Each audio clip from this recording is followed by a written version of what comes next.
बिस्मिल्लाहिर्रहमानिर्रहीम। Life with मौसमा में आप सबको खुश आमदीद। अस्सलामु अलैकुम माय यूट्यूब फैमिली। उम्मीद है आप सब खैरियत से होंगे और अपने अपने घरों में खुश और आबाद होंगे। आज की वीडियो में मैं आपके लिए लाई हूँ बहुत ही मज़ेदार और बहुत ही आसान शामी कबाब बनाने की रेसिपी, जिसे बनाना बहुत ही आसान है। और इसकी सबसे ख़ास बात यह है कि इसे आप बना कर फ्रीज़ भी कर सकते हैं और जब दिल करे निकालें, फ्राई करें और इन्जॉय करें। तो मेरी इस रेसिपी को ट्राई ज़रूर कीजिएगा। आप पसंद आए तो लाइक और शेयर कीजिएगा और मेरे चैनल को लाइफ विद मौसमा को सब्सक्राइब करना मत भूलिएगा। तो मज़ेदार शामी कबाब बनाने के लिए यहाँ मैंने एक प्रेशर कुकर में 1 kg बीफ ले लिया है और ये बग़ैर हड्डियों का गोश्त है। तो यहाँ मैंने इसे प्रेशर कुकर में डाल दिया है। अब मैं इसमें डाल दूँगी 1 मीडियम साइज़ का प्याज और 2 मीडियम साइज़ के टमाटर।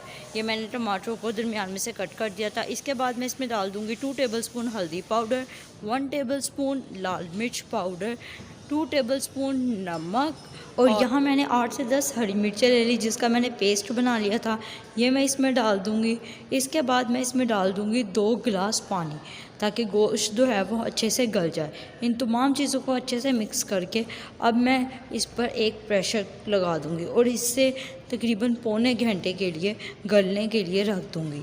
और यहाँ मैंने इस पर एक प्रेशर लगा दिया है और यहाँ ढक्कन बंद कर दिया है और अब इसे मैंने पौने घंटे के लिए गलने के लिए गोश्त को छोड़ देंगे। दूसरी तरफ मैंने ½ kg चने की दाल ले ली जिसे मैं आधे घंटे के लिए भिगो कर रख दूँगी। और यहाँ दूसरी तरफ जो है वो हमारा गोश्त जो है वो गल चुका था, इसे तकरीबन पौना घंटा हो गया था। तो अब मैंने अपनी चने की दाल, भिगोई हुई चने की दाल इसमें डाल दूँगी और इसे अच्छे से मिक्स कर दूँगी। इसके बाद मैं ढक्कन बंद कर दूँगी और इसे तकरीबन दाल को गलने के लिए रख दूँगी। जब दाल हमारी गल जाएगी तो आपने इसको भूनकर इसके पानी को अच्छे से खुश्क कर लेना है। तो अभी तो मैंने इस पर प्रेशर लगा दिया है ताकि दाल हमारी अच्छे से गल जाए। जब दाल हमारी गल जाएगी तो आपने इसको भूनकर इसके पानी को अच्छे से खुश्क कर लेना है और इन दोनों चीज़ों को, गोश्त को और दाल को, पीस लेना है। यहाँ आप कीमे वाली मशीन में भी इन दोनों को अच्छे से पीस सकते हैं और ये आप देख सकते हैं मैंने इन्हें पीस लिया है और ये शामी कबाब के लिए हमारा मिक्सचर तैयार हो गया है। दूसरी तरफ मैंने 3 से 4 साबुत हरी मिर्चें ले ली हैं, 2 दरमियाने साइज़ के प्याज लिए हैं जिन्हें मैं लंबाई के रुख कट कर लिया और इसी के साथ मैंने ले लिया है 3 इंच का अदरक का टुकड़ा। अब मैं इन तमाम चीज़ों को चॉपर में डालकर चॉप कर लूँगी। तो यहाँ मैंने इन तमाम चीज़ों को चॉपर में डाल दिया था और अब मैंने इन तमाम चीज़ों को चॉप कर लिया है और अब मैं इस चॉप किए हुए मिक्सचर को अपने शामी के मिक्सचर में डाल दूँगी। तो ये इसको मैंने शामी के मिक्सचर को डाल दिया है। इसके बाद मैंने थोड़ा सा हरा धनिया ले लिया जिसे मैंने रफली चॉप कर दिया। अब मैं इस हरे धनिया को अपने चॉप मिक्सचर में डाल दूँगी। इसके बाद मैं इसमें डाल दूँगी 2 चम्मच पिसा हुआ गरम मसाला का। तो ये मैंने इसमें डाल दिया है। पिसे हुए गरम मसाले को जब आप लास्ट पे डालते हैं ना तो शामी का मिक्सचर का टेस्ट और भी दोबाला हो जाता है। इसी के साथ मैंने प्याज, हरी मिर्च और चॉप की हुई अदरक ये भी मैंने लास्ट पे डाली है।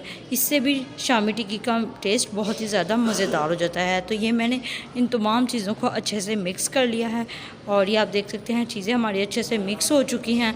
आखिर में बस आपने इसका नमक टेस्ट कर लेना है और हस्बे ज़ायका आप इसमें नमक ऐड कर सकते हैं। मैंने नमक टेस्ट किया, मुझे बिल्कुल ठीक लगा। तो अब मैं इस मिक्सचर से जो है अपने शामी कबाब तैयार कर लूँगी। तो ये आप देख सकते हैं मैं कबाब तैयार कर रही हूँ, ना ही बहुत ज़्यादा पतले और ना ही बहुत ज़्यादा मोटे आपने कबाब तैयार करने हैं। तो ये आप देख सकते हैं कि मैंने कबाब तैयार कर लिए हैं। ये मैंने एक कबाब तैयार कर लिया है। इसी तरह से मैं बाकी कबाब भी तैयार कर लूँगी। आप इन शामी कबाब को बनाकर फ्रीज़ भी कर सकते हैं और जब दिल करे निकाले, फ्राई करें और इन्जॉय कर सकते हैं। तो अब मैंने यहाँ एक अदद अंडा लिया जिसे मैंने नमक और काली मिर्च डालकर फेंट लिया। अब मैंने एक शामी कबाब लिया और तवे को मैंने तेज़ आंच पर गर्म कर लिया था। अब मैं अपने शामी कबाब को इसमें डाल दूँगी। तो यहाँ मैंने अब शामी कबाब डाल दिया है। अब मैं इनको फ्राई कर लूँगी।